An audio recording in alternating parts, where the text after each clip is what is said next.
Thank you so much for joining us today. I'll kick this off by letting our authors introduce themselves. So, Christina, why don't you start by introducing yourself? Hi, thanks so much. I'm really excited to be here and great to meet everybody, so to speak, virtually. My name is Christina Inge, and I'm based here in the Boston area, and I run a digital marketing agency called Thoughtlight that I founded in 2014. And we've worked with everything from Fortune 500 companies to major institutions and individual authors in getting their message out there online. I also teach in the MBA program at the Brandeis University Heller School for Social Policy, in the Northeastern University College of Professional Studies Masters in Digital Media Studies and Corporate and Organizational Communications, and at the Harvard University Division of Continuing Education Masters in Management program. So I've seen marketing analytics from both sides, both from the academic side, the nonprofit, the large corporate, the startup, and the small business side. And I can say there's a lot of commonalities there, but also some really important differences that we'll talk about today. Biggest one being the quality and quantity of data that people have access to. Thank you, Jenna. Awesome, great to be here. Yeah, so I'm Jenna Tiffany. I'm a chartered marketer, and I too, like Christina, run a marketing agency. And we work with both startups and small businesses on everything related to marketing strategy. And that could be solely focused on email marketing or broader marketing strategy. So we help businesses in a range of areas. I'm also a chartered marketer, an awarded fellow of the IDM, and I also teach. I'm a qualified teacher as well, and have written a number of different courses. So have a real passion about growing and developing other marketing talent and helping share expertise and knowledge in that area as well. Thank you. So I'll just get right into it with my first question. So a marketing strategy is about building objectives that scale. So I thought a good way to start this would be to ask you, Jenna, if you can start by telling us about the scale framework that you talk about in your book. Yeah, sure. So having taught lots of marketing modules, SMART objectives is the most commonly used and known objective framework.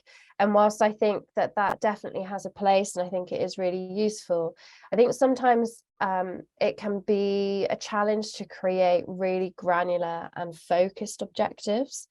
And when organizations typically come to us for advice, or they need some help, or they've got challenges, or they're struggling with something in their marketing, it's typically because the objectives aren't detailed or specific enough. They're too generalized.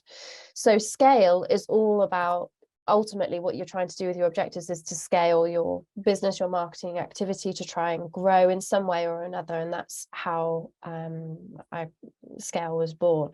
So scale is about being really focused at the start with strategic, and thinking about what the ambition is, why are you setting those objectives in the first place. Considered then the C in scale is about what are your business objectives, because for marketers to be able to stand up strong in the boardroom and have those difficult conversations sometimes around budget and performance, we need to align our marketing activity to what it's bringing to the organization, and that's the considered aspect.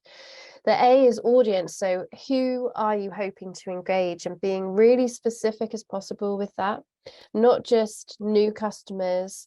Is it new customers of a particular demographic, of a particular location, who are purchasing between a particular average order value, for example, really honing in on the detail there. The L is the lift. So what is that numerical performance target that you are aiming for? I can't even count the amount of times I've been given objectives from businesses and they don't have a clear target in mind, and then it's really, really difficult to be able to measure your performance. And I'm sure Christina's going to touch on a lot about this today, but it's really difficult then to be able to show the value that you've given, but also to measure what you've brought to the business, because you don't have a clear target, and that becomes a real challenge. And then E is end. So what is the end date for achieving the objective? Being really specific and not open-ended. You want to be as realistic as possible there in terms of how you're going, when you're going to achieve this objective. But at the same time, you also want to be fairly ambitious, because if it's not stretching and it's too easy, then maybe you need to be thinking about going after different areas, or evaluating that and maybe extending that further and thinking about another more stretching objective. So that's where scale came from, really, to grow the marketing channel, but also to keep that focus on the audience and the overall business and what it's trying to achieve. Okay, and Christina, I know your expertise is more in metrics. In what ways can customer metrics be used to optimize campaigns? Well, that's such a great question, and I hope everybody can hear me okay. I'm trying to talk a little bit louder. Customer metrics are absolutely critical to optimizing campaigns. If you have a firm handle on what your customers want, that's what you should be optimizing for. At the end of the day, marketing is about meeting our customers where they are and giving them the information they need to choose us. So one of the ways in which we like to use customer metrics to optimize our clients' campaigns, who I'm very glad, because we want you to stay. One of the ways in which we can use metrics actually to optimize campaigns is just like with Sue saying that she wasn't able to hear me very well, and I went in and I adjusted my sound settings. It's a small tactical thing, but that's exactly what good marketing is about. It doesn't mean that you look at every single data point every single day, because especially for a large organization, that can become very challenging. But what you do want to know is keep a constant feedback loop between yourself and your customers to understand what messages are resonating and what messages are falling flat. And then also start to think about why. So for instance, if you're a brand and you're, let's say, both sustainable and more affordable, but customers are mostly responding to messages around your sustainability, is that because you excel at that, or because your affordability is maybe not what you thought it would be? And that gets to the other side of understanding your customer metrics, which is understanding who your customers are, who are your most profitable segments, who are your most loyal segments, and what motivates them. Everything you do should be centered on what are the needs, goals, and interaction patterns of your target consumers, and understanding who those target consumers are by looking at which of your customers are the most profitable as well as the most loyal. And we'll talk about that when we talk about my core four. Thank you. Would you like to talk about the core four now, since we're already talking about customer data? Absolutely. So in my book of marketing metrics, I talk about the core four of your customer metrics, and that's your revenue focused metrics, individual customer data, conversion data, and customer lifetime value and retention data.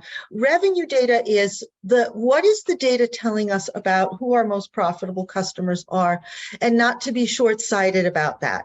So oftentimes we will look at maybe one big purchase and not look at the lifetime transactions that we have with the customer, as well as the margins that we're earning on the products that we're selling them. We'll often look at those top line metrics, but what you want to do is think about who are my most profitable customers, who are generating the most, not just revenue. I call them revenue metrics, but it's important to remember that that also includes profitability. Who are your most profitable customers? Then obviously customers nowadays, over 70 to 90% of them, depending on the survey you look at, will actually stop doing business with a company if they are not giving them targeted offers and targeted content and messaging. So get to know your individual customers and automate delivering them the individualized experience that they expect. So brands really need to look at each individual customer's metrics. Then you want to look at your conversion metrics. What channels are converting your customers? So in other words, what channels are they engaging with you on? What channels are driving the most conversions? What number of touches are required to convert different customer segments? And that can tell you basically what you can expect from your marketing moving forward. And then finally, you want to look at your customer lifetime value and retention metrics, which is, again, who are your most valuable and profitable customer segments? Mm-hmm. And speaking about all of these metrics and data, which is very essential for marketing strategies, we can for sure use data to understand our customers better. But how do we get past the trust issue that many people have with this and with sharing data? Jenna, do you want to take this one? Yeah, sure. So, trust is a big piece for sharing your data. But for me, it's quite a simple step back in question to answer from a marketing and organizational perspective is what is the value to the customer in actually sharing their data with you? So if it's a social media post and you're wanting engagement on there, what is the value to the customer? Not just thinking about in terms of the marketing data that we would get back from that for the organization having that social media activity and voice, but actually thinking about what value does it give to the customer itself? Because if there's no benefit to the end user, the subscriber, the customer, the prospect, then there's little reason to share that data. And then it becomes a bit of okay, but why do I need to share this? And then it becomes a bigger question of, okay, but why are you asking for this if it doesn't seem that there's going to be any trade-off in benefit between the customer and the organization? The other part of this, so once you kind of clearly define of what benefit does it give to the customer, is using that data as a rented piece of information that you've been given. We don't own, as marketeers, the customer's data. We are looking after it. We are storing it. We should be protecting that data. So making sure that we always think about this being a rented asset to an extent. And if we think about email marketing lists, they are very, very powerful additions to our marketing suite and to the organization. Lots of businesses now get valued when they go up for sale in terms of what the quality is of their email marketing lists. That's how much value it's bringing to the organization. So we should always think about, okay, we need to use this as if it is the most precious piece of information given to us in every way that we use this information. If we can display that on a regular basis, then the subscriber, the customer, becomes much more trusting in us to use the data in the way that we said that we were going to use it. So there's kind of two pieces here. The capturing of the data, we need to be really clear on the value, and then we need to be making sure that we're trustworthy enough to have that data once we've collected it and be able to prove that on a regular basis. Yeah, thank you. And then my next question would be, how can we effectively manage privacy, and are there any frameworks that can be used, which I know is something that Christina does speak about in her book, Marketing Metrics. So Christina, do you want to talk about how to then manage this data? Absolutely. And there's so many different issues. I think one of the things that people often think about when they're thinking about managing data is they think mostly about compliance, GDPR compliance, CCPA, CCPA compliance being more our US-based compliance issue. And that's a good baseline, but I think if what you're doing is simply complying with basic laws in your area, you're not really embracing privacy first. And I think the more modern way of approaching privacy is privacy first. To Jenna's excellent point, remember that this is not your data, this is your customers' data that they've trusted you with, and you want to honor that trust. And so think about privacy first, and then think about leveraging the data and how can we use that.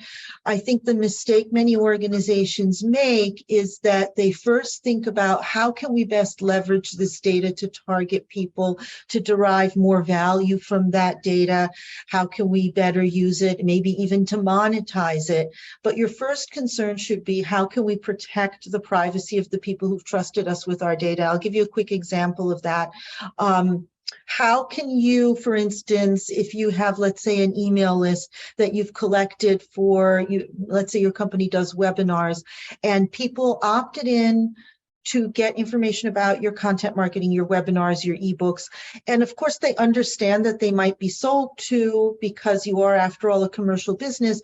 But then if you start sending them messages, the preponderance of which are very blatant promotional offers and requests to demo your software or your product, you are, even though you're legally compliant, they gave you the contact information that they registered with, but you're not really privacy first, because people registered with the understanding that of course they would be sold to, but not aggressively and not continuously. And if you are now spamming, essentially we call it spamming them, sending them message after message every single day or 2 to 3 times a day, although what you're doing is not illegal and it is compliant, it is not privacy first. Privacy first is about thinking, if I were the recipient of this messaging, or if I were the person who had given my contact information in this way, would I wish to receive this kind of messaging, or is this intrusive or problematic in some way? And then the second aspect of being privacy first is simply being cybersecurity aware. I think a lot of times companies do all the right things in respecting the contact information that they've been given from a messaging standpoint by their customers, but security practices have a lot of holes in them still, even with major organizations. And I think that's really the frontier that you should be looking at your data practices on, is how can we also keep our member data secure, our audience data secure? Thank you. Yeah, I think that's a really good way of putting it. Data can be very valuable for marketers in general, but we need to make sure that we also provide value to these people and not spam them, as you're saying. So my next question is, gathering data without a clear direction will only hurt your strategy. It won't help it. So how can we use segmenting, targeting, and positioning to understand what our data is actually telling us, instead of just gathering data without a clear direction? Jenna, do you want to take this one? Yeah, sure. So it's a great question, because segmentation, so STP, kind of comes in at multiple stages, really. If you've already got your data, and you might have inherited, if you've joined a company, you might inherit a huge amount of data, for example, and it's just, that's what it is, it's just data. You don't really know anything about the audience, you don't really know who they are, you don't really know anything about the customer base, and so on. An STP is really useful to find out more about the customer, their needs, their wants, understanding who they are, understanding what they're engaging with. So the segmentation piece is, really about breaking down your customer base into smaller groups that have unique characteristics. It's almost like having an orange, and each segment is a different group of customers. And it's important to think about having them as distinct groups, because if they're all really similar to each other, they could all be in the same segment. But the idea here is so that you can then start to understand more about segment A, who they are, what they like, what they engage with, so that you can align yourself, putting the customer first here in the marketing activity. That's when the targeting aspect comes in, when you think about your marketing content, your where you are in terms of your promotion. And this all aligns to the 4 and the 7 Ps as well. So thinking about your price point for each segment, thinking about your positioning for each segment, thinking about the promotion in terms of the channels and the platforms and the messaging that you're using as well. And then as part of that, in addition to the 4 and 7 Ps, you do have your own positioning as an organization, as a brand, in terms of what your customer base is looking for. So it could be that one particular segment actually want to go with high quality, they are willing to spend the extra price point to be able to get that higher quality. You might have a completely different positioning for that segment to your other segment that might want something completely differently. And it's really about treating your customers, not your whole entire customer base, as one single group of customers, but actually finding out more about who they are and what their likes and dislikes are. And that's where STP comes in and can be really useful when you align it to the things like the 4 and the 7 Ps in marketing, so that we don't just focus on price, which can be the downfall of quite a few organizations, where we just think about the product and you really think about your customer base across all of those aspects of the 4 and the 7 Ps there. So really useful at both when you're gathering data to try and understand what the segments are of your audience, but also if you've already got the data and you've already got a customer base, understanding more about who they are so you can align your business to them. Mm-hmm. And speaking about sort of aligning our businesses towards this and sort of building a strategy that has all of this in mind, I would like to ask why is it important to build a metrics-driven culture? And how can we achieve this in an organization? Christina, if you want to take this one. Oh, yeah, great question.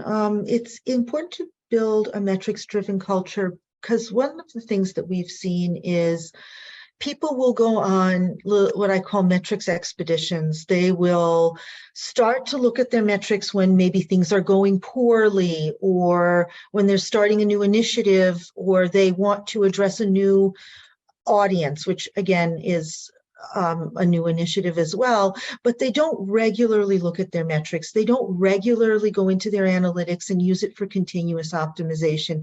Instead, what they do again is make sure that they are doing the right thing at one point, but and then they just stop looking at their metrics. They say, oh, okay, we are targeting the right audience, or we have some really good targeting going on in terms of the channels that we're looking at or the products that we're promoting. And then they stop. And then they stop looking at their analytics, but analytics needs to be a continuous part of your marketing. It should be as second nature as pouring yourself that lunchtime cup of coffee or talking to your team. It's not an occasional step. It is a vital step of your day-to-day operations. And this doesn't mean obsess over every click or every little fluctuation of your bounce rate, because that can cause you to be too reactive. What it does mean, though, is you need to always be looking at what are the results that our marketing is driving this week, this month, this quarter. I look at when we have a new ad campaign going out for one of our clients, I look at the metrics. I must admit, I'm a little obsessive. I wrote a book about it, too, actually. Every half a day, and that can get a little obsessive at first, but it gives you those early warning signals when something is not working, so you don't overinvest in it, and it also tells you when something's going great, so you can invest in it some more.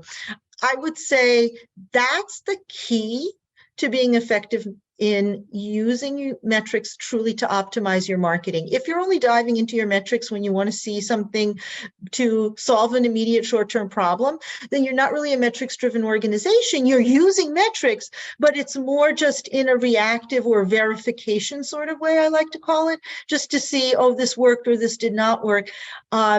And you're not really getting the maximum value then out of your analytics. The maximum value is if you are continuously looking into your analytics and making sure that you understand what's moving the needle for your whole organization. Thank you. Yeah. I would just like to remind everybody to start asking questions in the chat. I'll soon start taking questions from there, just so you know. So going back to the point of knowing your customers, I would say that a long-lasting and effective marketing strategy is one who knows who it's marketing to, which is what we were talking about before. I wanted to talk about kind of some of the pitfalls of a marketing strategy, and I wanted to see what you think are the dangers of not knowing your customers, and how to ensure that this doesn't happen. Jenna, you take this one. Yeah, so not knowing your customer is quite a dangerous area to be in for a number of reasons. You could completely miss the mark in your messaging, come across as insensitive. We've seen quite a few brands that have fallen foul of that in the last 6 months alone. And also you can just come across really, really kind of tone deaf as well, not taking the wider context of what's happening. We've got, lots of amazing tools to use as marketers, like automation, but if we don't actually think about the context that our customers currently in, we can come across incredibly tone deaf. And I think we've started to see that with a few brands during the cost of living crisis in the UK. It's also happening across Europe and other countries as well. And if we, are putting out Christmas adverts, for example, that are all seen as complete luxury, we're missing the point of what our customers are really going through. We're not seen as a relatable organization. So it's really important that we put ourselves in the customer's shoes and their world and their perspective, because as marketeers, we are not the average consumer. We probably know way too much, to be honest, to be anywhere near an average consumer in any way that we go to buy any purchase that we make. So it's really important that we conduct the primary and secondary research, being able to speak to your customers, whether that's a survey on your website, whether that's just being able to listen to conversations on social media, seeing what their sentiment is, what they're going through, what are their general queries, what are they interested in, what are they talking about, and just getting more of the human element into understanding our customer base. In my book, Marketing Strategy, I have an example of a company called American Airlines that actually really did not know their customer very well at all. And they launched a loyalty program very similar to BA Air Miles, where you could, collect your miles. And they had lots and lots of frequent flyers. And the reason why they actually did this loyalty scheme in the first place was to raise funds for the organization. They were kind of struggling a little bit as an airline. And this was quite some time ago. And this was before the likes of BA and so on that now have this as standard. But what they didn't do was they underestimated how much their customers would use this loyalty scheme, and they put no limits in place. So you could go anywhere in the world as many times as you wanted, and there was no restrictions at all, which in this day and age sounds pretty crazy, but this is what really happened. And within a year or so of this scheme going live, they lost millions of dollars because their customers were literally flying from one state to another in the US to go and get a burger and then flying back because they could. And there wasn't the likes of waiting around in airports for hours that there are now. So it was a very different experience. And what that shows is that American Airlines just did not know their customer base. They did not know their customers would really take on board that this is a loyalty scheme and I'm going to use this and I'm going to go on 100 flights a year because they're free. And why not? I like flying with American Airlines. They're giving me these free flights. I'm going to go for it. And it ended up being that they had to actually terminate this loyalty scheme. Did not go down with their customer base. They had no get out clause or anything like that. They really just didn't think through the entire concept that their customers would really use this loyalty scheme. So not knowing your customer could not only just damage your reputation and the trust piece that we were talking about earlier, but could cost the business a lot of money, especially in that example. Yeah, I think for sure knowing our customers is one of the biggest things that we need to focus on as marketers to build strategy. And then the way that we can do that is to build customer personas to help us out in the customer journey. So my next question would be, how can a metrics-driven strategy help when building a customer persona, and how does this lead to customer journey mapping? Christina, if you want to answer that one. Well, I'm somewhat famous in my classes for using history examples to help people look at the data from a little bit different way and add a little bit of fun. So I came up in marketing in the times when we were looking at demographics as the be all and end all of metrics, right? We were, for instance, targeting single moms or parents of multiple children, and we would say our product is for, let's say it's one of those Blue Apron type, and I don't want to call out Blue Apron, they're not a client, just any of those meal subscription boxes. And people would say, well, our target audience for this is, let's say, single parents, or our target audience for this, let's say, makeup brand, and I have props on my desk for my little lectures, is teenage girls. And so one of the things I will do is I will pull up a slide and I'll have a picture of Joan of Arc, Boudica, Hannibal crossing the Alps, and Genghis Khan and Alexander the Great. And I will say, well, this is a teenage girl. This is a single mom. This is a person who travels with their pets. Hannibal crossed the Alps with his elephants and so on and so forth. If you were targeting people demographically, these would look like they are your customers, right? And so are they? Or do they have something else in common, and would they be the customers for something else, like, let's say, armor, shields, something like that? And so one of the things that data tells us is what our customers really want, so that we don't have to guess and frankly stereotype people based on very basic demographic information. And so my moral lesson there is always, please don't try to sell, lip balm to Joan of Arc. She's probably not buying. It's how do we then really understand our customers? Because people are unpredictable and people are individuals. And I get I kind of inwardly cringe when we deal with people saying, well, our target audience is, single moms under 35 or something like that. Are they all really your target audience? No, it's probably going to be people with much more fine-grained targeting parameters. And so using your data and understanding that your customers are A, individuals, and B, even though they will have commonalities, you obviously can't target every single product to just one person and remain profitable. Yes, people are individuals, but there are segments. Of course there are, but those segments are not going to be what you think, and they're not going to be the easy categories like your demographics. They're going to be either psychographics, or they're going to be a combination of demographics, psychographics, and behavioral metrics that you may not have even anticipated. So before you decide your segments are on any of your segments, first look at your data and look at who your customers are. If you're a new company, you will need to gather that data, and you are going to have to make some educated guesses. But again, try to have as much specific data as you have, rather than making these big assumptions and painting your target audiences with broad brush strokes that are not data driven and could be very inaccurate. You will be much more profitable. And to Jenna's point, your marketing will also be much more appropriate and sensitive to today's consumers. Mm-hmm. Yeah, and the reason that we gather data as well is to turn it into valuable insights. So my next question for Jenna would be, are there any key steps that we can take in the marketing strategy to turn this data into value, and to make sure we are gaining all that valuable insight from it? Yeah, definitely. In my book, I outline 4 key steps. So and these have come from working with lots of different organizations, being both in-house marketing companies, but also helping companies from a consultancy standpoint as well, a broad range of different organizations, both big and small.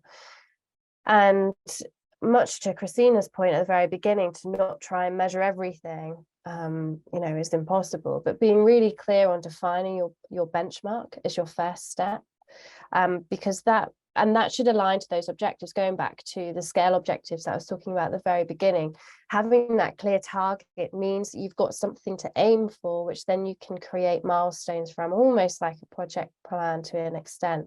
And it gives you an opportunity to be really focused when you have that check-in, whether it is like Christina's obsessive half a day, checking in every couple of hours or so, or whether it is on a monthly basis. You can then have consistency because you've got a clear benchmark that goes to the objective, which is clearly aligned to the organization's target and goal as well. And those become a regular check-in point, and then you're very focused, not trying to look at everything. The next step is to really think about setting non-subjective KPIs to measure, and that should also be linked back to your objective. And these should be something that are quantifiable. So thinking about the conversion rate or the engagement rate or the click-through rate, depending on what that is that you're trying to achieve. But being really, really clear on that, and again, setting some limits on how many you're going to track, because metrics is an endless area. There are thousands of different metrics we can be monitoring, and not all of them are going to be relevant. So it's really important to keep that focus there. And then step 3 is consistency. So quite often the tracking of something will change, or the business changed in a completely different way, or launched a new product. And all of that can have a big impact when you're comparing like for like, year on year. So being able to document that in some way. So quite a few organizations that we've worked with, they will put like a little tag on their Google Analytics or on their analytics software, and it will be on the timeline. This is what changed here. So then when you go back to review that in a year's time, you're like, okay, this is why there's a slight fluctuation here. It's because of this. Quite a few organizations that we've worked with in the past have made really bad decisions because they've looked at their data like for like, and actually the way that they've tracked things has changed year on year. So it's really important just to try and keep that history log almost. And then the final one is to align all of this to your objectives. So being really, really clear at the start of what you're trying to achieve, and that can be broken down from an overall marketing objective to a channel specific objective, if that's how you operate as a business. And then making sure that you have those metrics that are aligned to that. Yeah, thank you.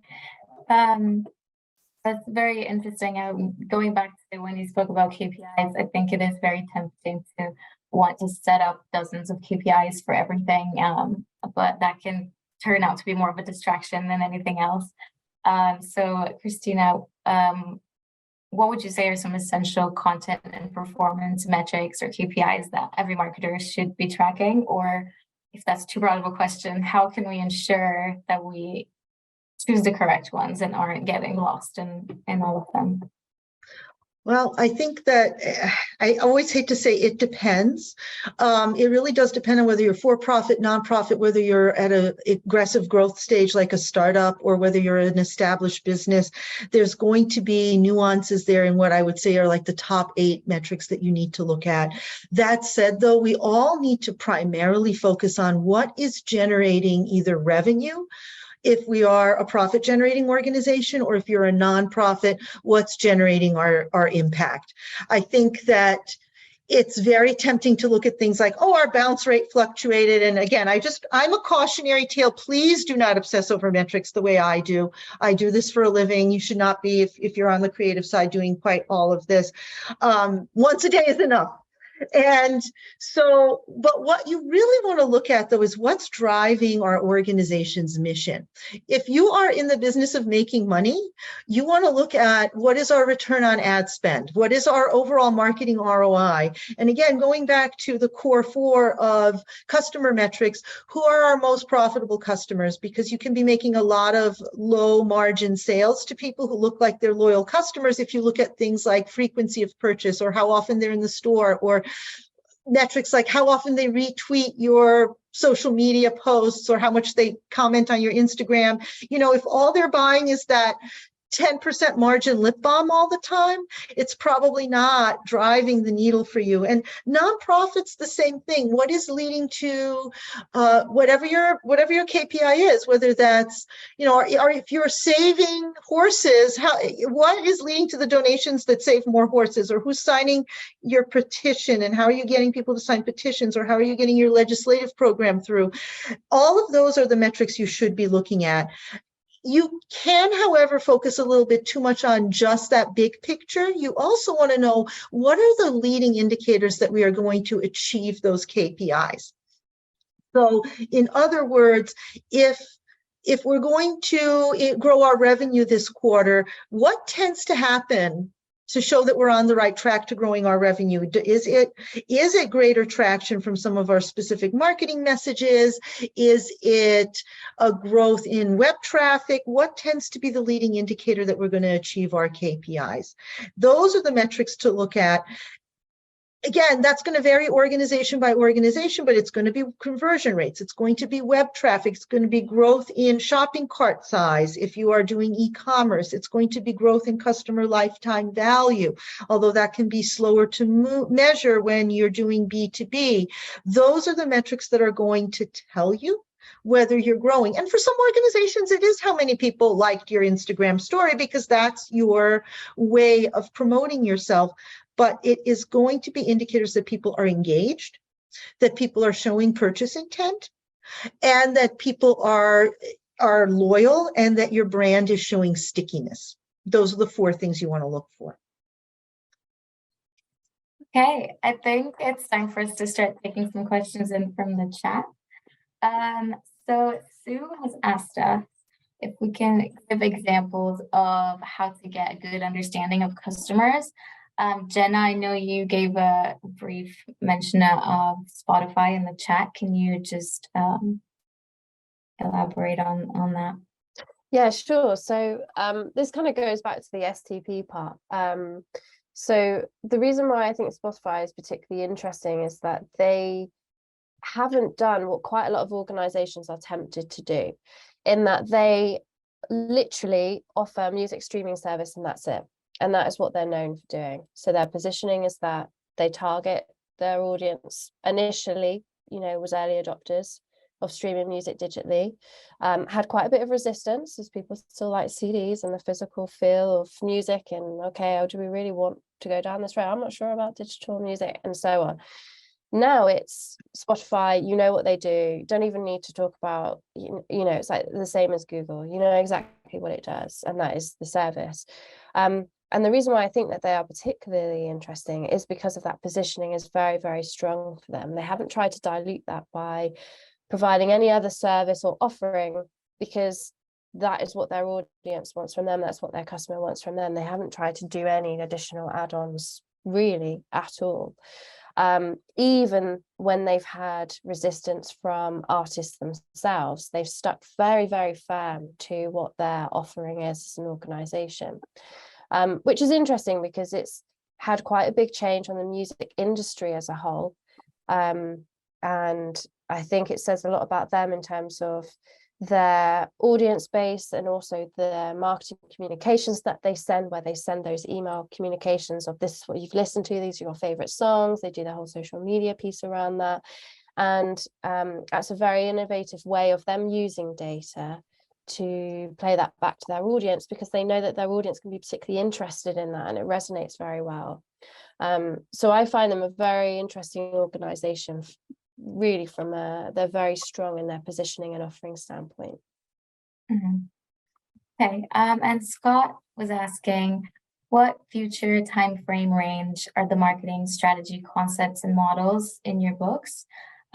He's saying the most relevant time frame will depend on the company's strategic marketing objectives, but do your views have a particular emphasis for a time frame range? Christina, do you want to start with this one? In terms of a time frame range, I would say to see results from using marketing analytics, you can start to see results within a week or 2. It doesn't mean it's going to be reaching its maximum potential, but it depends on your analytics maturity. If you have not been regularly looking at your analytics and you start looking at them, what you can expect is an almost immediate bump in the results you're seeing, because you're going to immediately, I guarantee you, find some opportunities that you haven't seen before, either in your customer data or in optimizing your channels or your messaging or your website.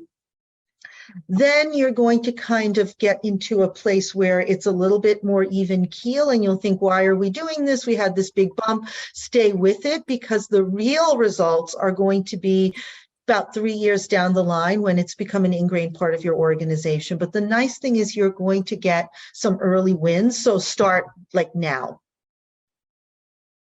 Okay. Jenna, do you have anything else to add to this one? Yeah, so on the broader kind of marketing strategy piece, marketing strategy should be seen as a working document. Quite often, marketers kind of roll their eyes and think, oh, I don't want to do this marketing strategy because it's just going to be this hefty Bible and it's going to get shoved into a drawer. I'm never going to look at it again, and it's going to be a really arduous process. And actually, it should be a working document. So going back to Scott's question in terms of how often should you be checking into your strategy, that will be dictated to by your organization and the organization's objectives themselves. But realistically, you should be looking to check in with that at least quarterly, If you find that lots of things are changing in your macro environment, like we are at the moment, then you want to be checking in with that much more regularly, probably on a monthly basis, just to see whether or not you need to start readjusting things. But this isn't from a tactical standpoint. You might need to change your messaging and so on, and that's different.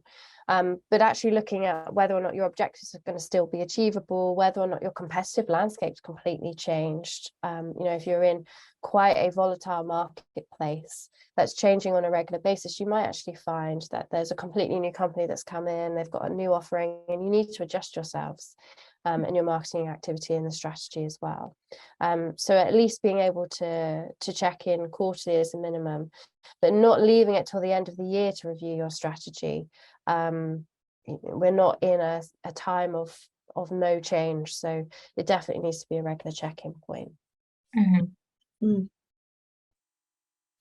And then Mingy is asking, how do you collect your customers' demographic, psychological, and behavioral data, and what kinds of analytical tools do you use to analyze these?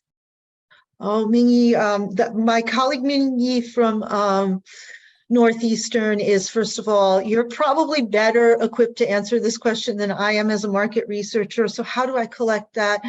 A lot of tools that we use, from Google Analytics to marketing automation platforms, will provide some of that data, even in this privacy aware world that we live in. Certainly Google Analytics will give you broad categories of in-market and affinity segments for all of your website visitors. It won't be on the individual level, but it will allow you to see patterns of the psychographics of the people responding to your messages and making purchases on your website, your converters versus your non-converters. It's going to give you all of that good data in the aggregate.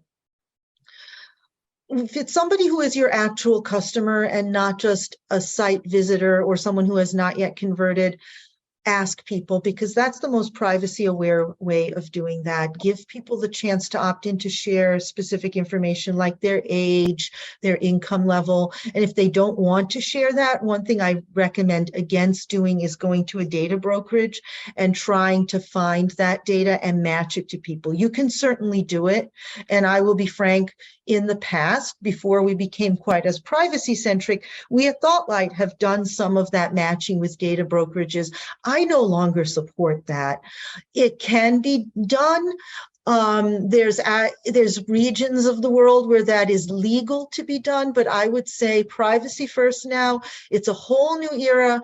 We should not be doing what we once did. Ask your customers that. I mean, mea culpa, I still regret doing that simply because now that I know better, I do better. So ask people. Yeah, thank you. And then I just have one final question today. I'd like to ask both of you if you have any closing thoughts or one final tip that you can leave the audience with if they go off to create their marketing strategies, just one thing they should always remember. Who wants to start? Christina, go for it. Okay. Well, I would leave people with the thought that we have better and more affordable data tools than we ever had. The level of data that you can get just from Google Search Console or Google Analytics or very low cost mini CRMs like MailChimp, full disclosure, we're a MailChimp partner, but you can get this from so many other tools, are things that even the enterprise did not have access to 10 years ago. Leverage that data. You have no idea how blessed we are to live at this time when we are both aware of privacy and at the same time, conversely, able to gather a lot of privacy aware data that can allow us to market so much more effectively, understand our customers so much more effectively. That's point one. The other point is get good cybersecurity consulting. Find somebody to help you with that, because data breaches are becoming more frequent, and that can be a good way to lose your consumers' trust, and then they won't trust you with their data ever again. And then finally, look at what the data is telling you about your customers. Do not be trying to sell frozen dinners to Boudica and lip balm to Joan of Arc. Don't rely on old-fashioned forms of targeting like demographics. Your consumers are unique individuals, and your segments, if you start to discover them, are going to tell you so much that's going to enable you to really home in on what your customers want. And that's how you flourish and thrive no matter what the economy throws at us. It's understanding your customers, developing that intimacy with your customers where they know, like, and trust you. Thank you. And Jenna, what's your final closing thought? Yeah, sure. So yeah, it's been really good. I love the questions, really great questions today. So thanks for sharing those. Thank you. I just wanted to kind of close off with a distinction, because I think we still get quite caught up and have a big misunderstanding in the marketing industry of the difference between strategy and tactics. And strategy is the map which takes you to your destination. That's what it is. It's mapping everything that you need to do, who you're targeting. You know, a lot of research should be going into your strategy. And the tactics are the vehicles you're going to use to get there. Whether that's, you know, you're going to be on LinkedIn advertising, for example, you're going to use email marketing. So tactics are the how. They're really important. They're as important as your strategy. But you have to define your strategy first. You have to define who you're going to be targeting, what you're going to be saying, where you're going to be saying it, when you'll be saying it, and most importantly, why. And then you can determine, okay, this is how we're going to use tactics. Thank you so much. Thank you, both of you.